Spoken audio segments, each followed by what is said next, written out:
안녕하세요, 동네형입니다. 오늘은 토크렌치에 대해서 한번 말씀을 드리려고 해요. 오늘 이 토크렌치에 대해서 말씀을 드리는 이유는 자전거 쪽에서 토크렌치가 쓰인 지가 한 10년 정도 되는 것 같아요, 기억에. 제가 처음에 입문할 때는 토크렌치가 아예 없었어요, 매장에.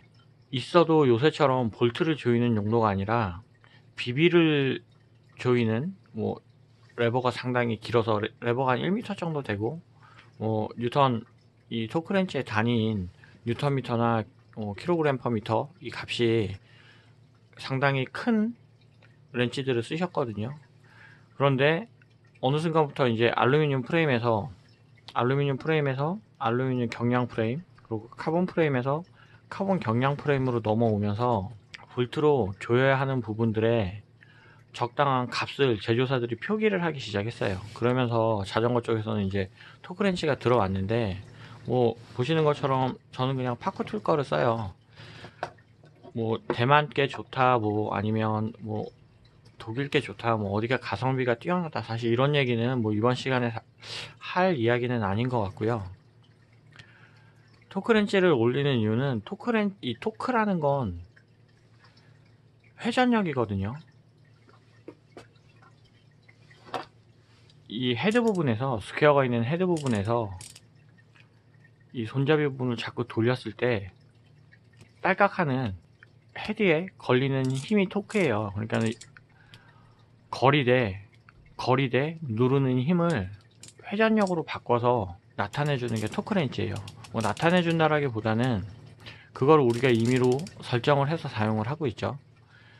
근데 이게 사용을 하다 보면 지금 말씀드리는 내용 중에 거리 대비 힘이라고 말씀드렸잖아요. 이 힘에도 방향이 있어요.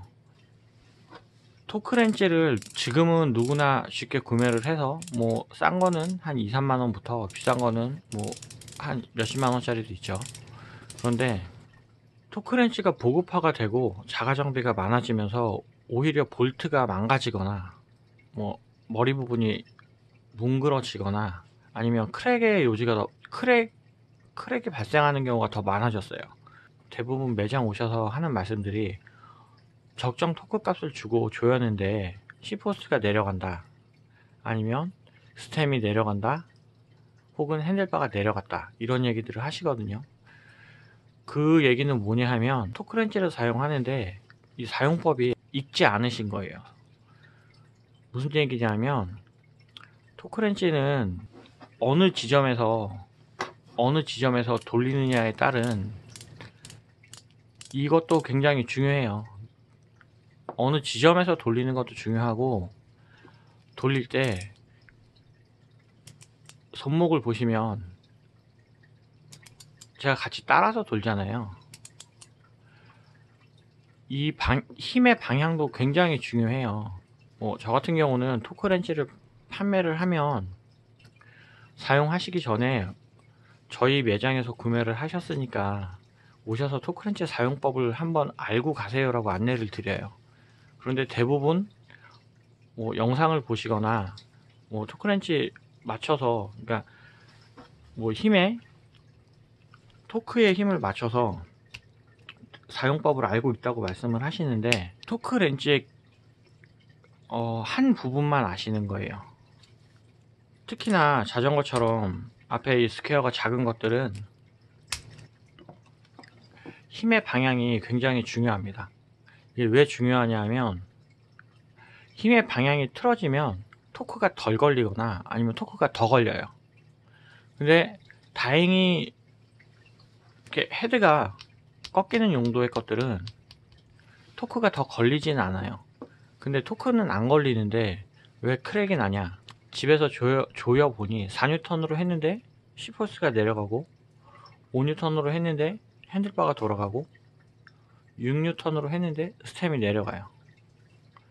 그러니까 토크렌치의 힘대로 해도 토크가 제대로 안 걸리나 보다, 이 생각들을 하시거든요.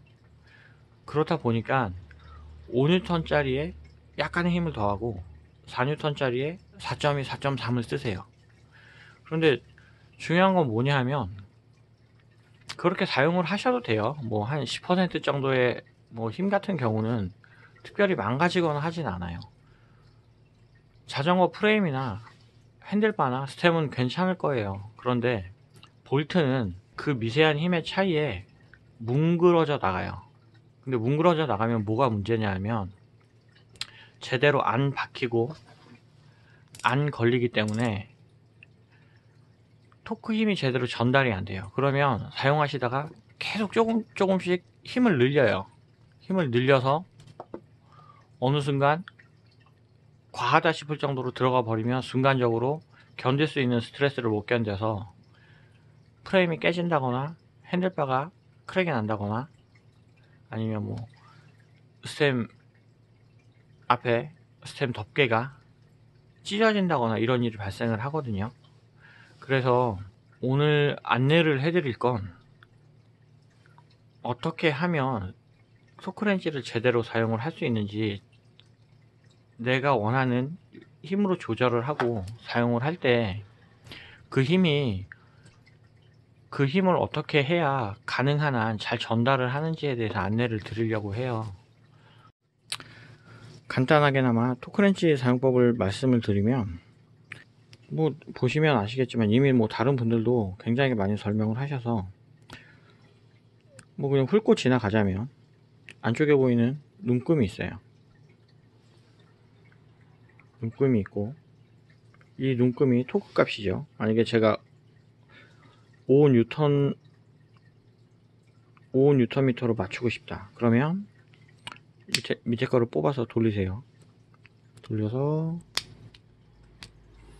이렇게 숫자가 5가 되고 밑에 부분이 0이 되면 이게 5Nm가 된 거예요. 그냥 버니어 캘리퍼스 맞추듯이 그냥 그렇게 맞추시면 돼요.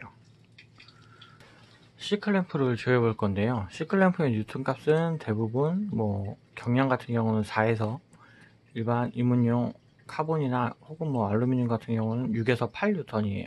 그러면 입문용 카본이니까 6N에 한번 맞춰 볼게요. 6N에 맞추고요. 토크렌치를 잠글 때 힘의 방향이 상당히 중요해요. 무슨 얘기냐면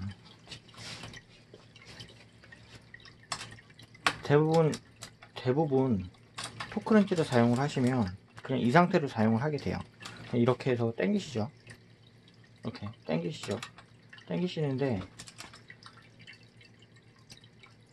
이렇게 하면 토크가 덜 들어가요. 왜 그러냐면 토크렌치에서 이미 익스텐션을 꼈어요. 익스텐션을 끼고 거기에 물릴 수 있는 공구를 하나 더 끼운 거라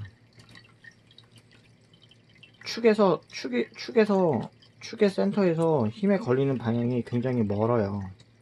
이거를 하나짜리로 있으면 좋겠지만 자전거 가게에서 쓰는 건 대부분 헤드 스퀘어가 작은 아이들을 쓰기 때문에 대부분 이와 같은 대부분 이런 방식으로 사용을 하게 돼요. 그러면 회전력을 토크로 바꾸는 건데 이렇게 길게 되면 얘를 꽂아서 그냥 당기게 되면 토크대로 힘이 안 들어가요. 그러면 아까 말씀드린 것처럼 그러면 그때 오버토크가 걸려서 볼트의 머리가 깨지거나 아니면 볼트가 뭉그러지거나 크랙이 가게 돼요. 항상 회전하는 방향에 직각으로 당기라고 얘기를 해요. 이 부분이 돌죠. 돌 때 직각으로 당기는 게 좋아요. 그래야 힘이 제대로 걸려요. 더 뒤쪽에서 당기거나 더 앞쪽에서 당기면 과토크가 걸리거나 아니면 힘이 부족해요.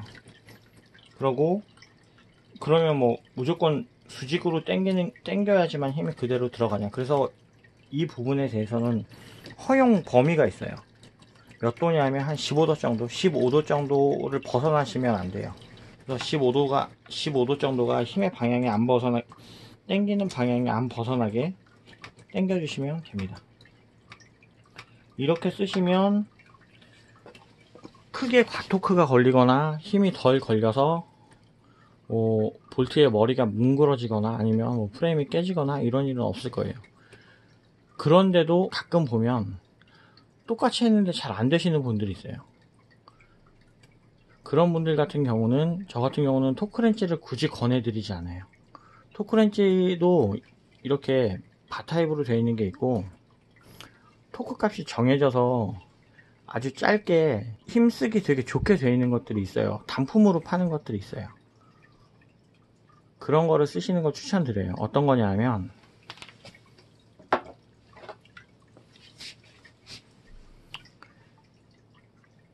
이렇게 아예 제품에 6N 전용으로 나와, 뭐 4N, 5N, 6N 전용으로 나와 있는 애들이 있어요. 물론 이 안에 보면 얘는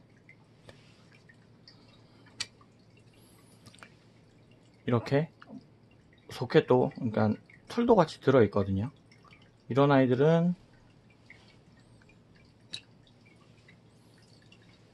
이렇게 빼서 끼우세요. 끼우는 것도 되게 편해요. 요새는 자석으로 잘 돼 있어서 편하고, 똑바로 꽂으신 후에 이 공구를 쓰실 때도 이렇게 돌리시면 안 돼요. 이렇게 돌리면 힘이 제대로 들어가지가 않아요. 그래서 이렇게 T자로 잡으시고, 이 상태에서 어깨는 쓰지 마세요. 어깨 쓰지 마시고 팔목으로만 살짝 돌리세요. 팔목으로만 돌리면 이렇게 딸깍딸깍 걸립니다.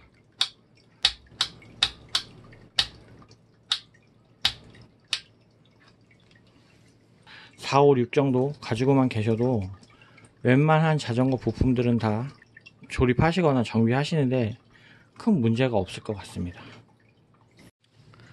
토크렌치에 대해서 간단하게나마 안내를 드려봤는데요. 공구 잘 사용하시고 집에서 자가 정비 하실 때 작게나마 도움이 되셨으면 좋겠습니다. 토크렌치 안전하게 사용하시고 소중한 자전거 잘 관리하시고, 겨울인데 몸 관리들 잘 하셔서 봄에 즐거운 자전거 생활 하시길 기원하겠습니다. 감사합니다.